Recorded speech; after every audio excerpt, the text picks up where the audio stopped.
যে কোনো বিপদের আঁচ পেলেই বা বিপদের পূর্বাভাস পেলেই প্রধান উপদেষ্টা ডক্টর মোহাম্মদ ইউনূস তড়িঘড়ি করে বৈঠকে বসেন রাজনৈতিক দলগুলোর সঙ্গে, অথবা যে দায়িত্ব তিনি নিজে নিতে চান না, অন্যের কাঁধে চাপিয়ে দিতে চান, তখন রাজনৈতিক দলগুলোর সঙ্গে বৈঠকে বসেন। এর বাইরে সারা বছর তিনি বৃদ্ধাঙ্গুলি প্রদর্শন করে আসছেন রাজনৈতিক দলগুলোর প্রতি। আর বিএনপিও প্রধান উপদেষ্টার যে কোনো ধরনের ডাক পেলে নিজেকে ধন্য ধন্য মনে করে। অথচ ফ্রম দ্য বিগিনিং বিএনপিকে যে সরকার বা প্রধান উপদেষ্টা নাকানি চুবানি খাইয়ে আসছে, এ কথা দেশের প্রতিটি সাধারণ মানুষ থেকে শুরু করে সবাই বিষয়টি বুঝতে পারলেও হয় বিএনপি বুঝতে পারছে না, অথবা বিশেষ এক কারণে বিএনপি সরকারের কাছে ধরা। কি কারণে তারা এতটা ধন্য ধন্য মনে করেন নিজেকে, মানে প্রধান উপদেষ্টা ডাক পেলেই, আমরা জানি না। মাইলস্টোন স্কুল অ্যান্ড কলেজে বিমান বিধ্বস্তের ঘটনায় যখন ছাত্ররা ফুঁসে উঠল নিহতের প্রকৃত সংখ্যা প্রকাশের দাবি সহ আরো বিভিন্ন দাবিতে, তখন এটুকু তো আমরা স্পষ্ট দেখতে পেলাম যে ডক্টর মোহাম্মদ ইউনূসের পায়ের তলা থেকে মাটি সরে যাচ্ছে এমন একটা অবস্থা। ঠিক সেই মুহূর্তে তিনি রাজনৈতিক দলগুলোর সঙ্গে বৈঠকে বসলেন। এর আগে আমরা দেখেছি 15 আগস্ট সরকারি ছুটি বাতিল হবে কিনা, তখন রাজনৈতিক দলগুলোর সঙ্গে বৈঠকে বসেছেন। মাস কয়েক আগে ক্যান্টনমেন্টে অফিসার্স অ্যাড্রেসে সেনাপ্রধান যখন করিডোর নিয়ে কথা বললেন এবং অন্যান্য নানান ইস্যুতে পোর্ট নিয়ে কথা বললেন, সরকারকে এক ধরনের হুঁশিয়ারি উচ্চারণ করলেন, তখন তড়িঘড়ি করে সবাইকে নিয়ে তিনি বৈঠকে বসলেন, পদত্যাগের নাটকও করলেন। মাইলস্টোন স্কুল অ্যান্ড কলেজে বিমান বিধ্বস্তের ঘটনায় ঠিক একই রকম দৃশ্য আমরা দেখলাম। সেখানে কাদেরকে ডাকা হলো? বিএনপিকে, জামাতে ইসলামীকে, ইসলামী আন্দোলন এবং জাতীয় নাগরিক পার্টি এনসিপি। একদিকে সারা দেশে শোকের মাতম চলছে, অন্যদিকে প্রধান উপদেষ্টার হাস্যজ্জ্বল ছবি, এই বিষয়টি অনেক বেশি ভাইরাল হয়েছে এবং একই সাথে তাদের খাওয়া দাওয়ার ছবি ফটো সেশন করলেন, সেই ছবি প্রকাশ পেল। এতটুকু লজ্জা নেই এই মানুষগুলোর। এই ছবি প্রকাশের মধ্য দিয়ে কি বোঝাতে চাইলো সরকার? মানে বোঝাতে চাইলো যে তারা যে কোনো ষড়যন্ত্রের বিরুদ্ধে ঐক্যবদ্ধ। এটা বোঝানোর জন্য কি গ্রুপ ছবি লাগে? বৈঠকের নামে খাওয়া দাওয়া, ফটো সেশন, এগুলো কি মেসেজ দেয়? স্রেফ নাটক। আর মাত্র 4 দল কেন? ডক্টর ইউনূসের পায়ের তলা থেকে মাটি সরে গেছে, তার জন্য তিনি রাজনৈতিক দলগুলোকে আবার ফ্যাসিবাদের বিরুদ্ধে ঐক্যবদ্ধ থাকার কারণে, ঐক্যবদ্ধ থাকতে তিনি সব দলগুলোকে, মানে রাজনৈতিক দলগুলোকে ডাকলেন। সেখানে 4 দল কেন? আর 4 দল থাক, 3 দল থাক, তার মধ্যে এনসিপি কেন? এনসিপি কোনো নিবন্ধিত রাজনৈতিক দল? সিপিবি কোথায়? বাসদ কোথায়? নাগরিক ঐক্য কোথায়? গণসংহতি কোথায়? এবি পার্টি কোথায়?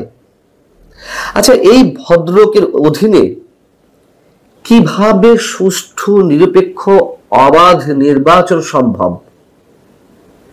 এই ব্যক্তিত্ব প্রতি পদে পদে তার যে পক্ষপাতিত্ব সেটা প্রকাশ করে আসছেন। এবং নাগরিক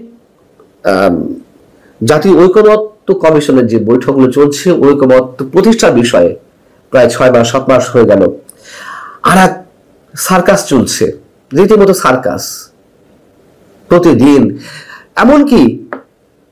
এমনকি গত সোমবার যখন ভয়ঙ্কর বিপদটি নেমে এলো বাংলাদেশের উপরে বিমান দুর্ঘটনার, তার পরদিন সকালেও জাতীয় ঐকমত্য কমিশনের বৈঠক হয়েছে। কি উদ্ধার করছে এরা?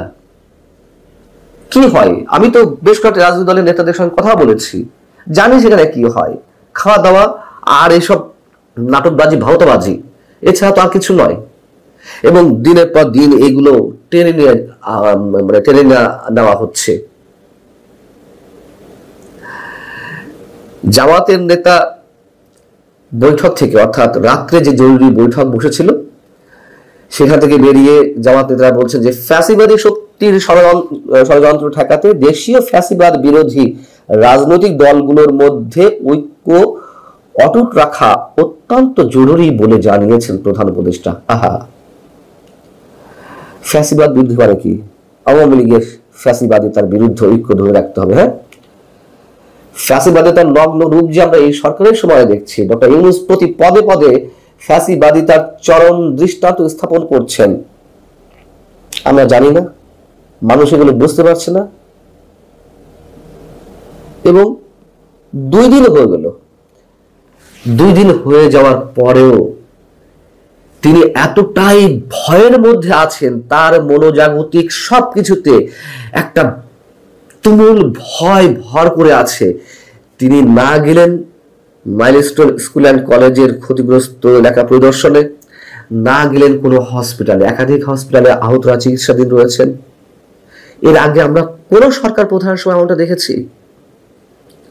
তিনি প্রাসাদ থেকে বের হলেন না, তিনি তার যমুনার বাসভবন থেকে বের হলেন না। মানে সব জায়গাতে তিনি রেকর্ড সৃষ্টি করছেন। কেন বের হচ্ছে না তিনি? কেন আহতদের দেখতে গেলেন না?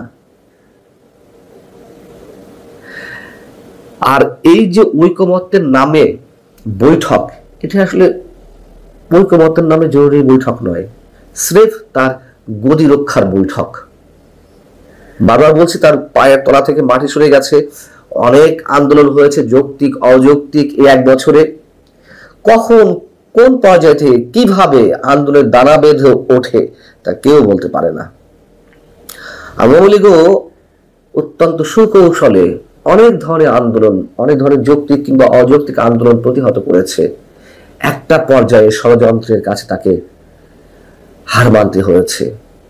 ডক্টর ইউনূস যতই চতুরতার পরিচয় দেন, যতই কৌশলের পরিচয় দেন, এগুলো করে শেষ রক্ষা হবে না, এটা ইতিহাস বলে। আবার আমরা কি দেখলাম? গোপালগঞ্জে 6 দিন পরে 2 উপদেষ্টা গেলেন সরকারের। সেতু উপদেষ্টা ফজলুল কবির খান আর বন পরিবেশ বিষয়ক সংঘর্ষের প্রতিটি স্থান তারা পরিদর্শন করেছেন। ক্ষতিগ্রস্ত কারাগার পরিদর্শন, আগেই বললাম। এনসিপির সভামঞ্চ, মানে যেখানে এনসিপির সভামঞ্চ হয়েছিল একটা অস্থায়ী সভামঞ্চ, সেটা এতদিন তুলে দেওয়ার কথা, রেখে দেওয়া হয়েছে, সেইখানে সেই জায়গাটিও তারা পরিদর্শনে গেছে। সংঘর্ষের স্থান, জুলাই স্মৃতিস্তম্ভ সহ ক্ষতিগ্রস্ত বিভিন্ন স্পট তারা ঘুরে দেখেছেন। কি দায়িত্বশীল ব্যক্তিরা! অথচ যে 5টি মানুষ অফিসিয়ালি যেগুলো ডিক্লিয়ার্ড, 5টি মানুষ নিহত হলেন, তাদের কারো বাড়িতে গেলেন না। কেন গেলেন না নিহতদের কারো বাড়িতে? তারা সব আওয়ামী লীগের কর্মী? তারা তো সবাই আওয়ামী লীগের কর্মী না। এর মধ্যে দিনমজুর আছেন, ব্যবসায়ী আছেন।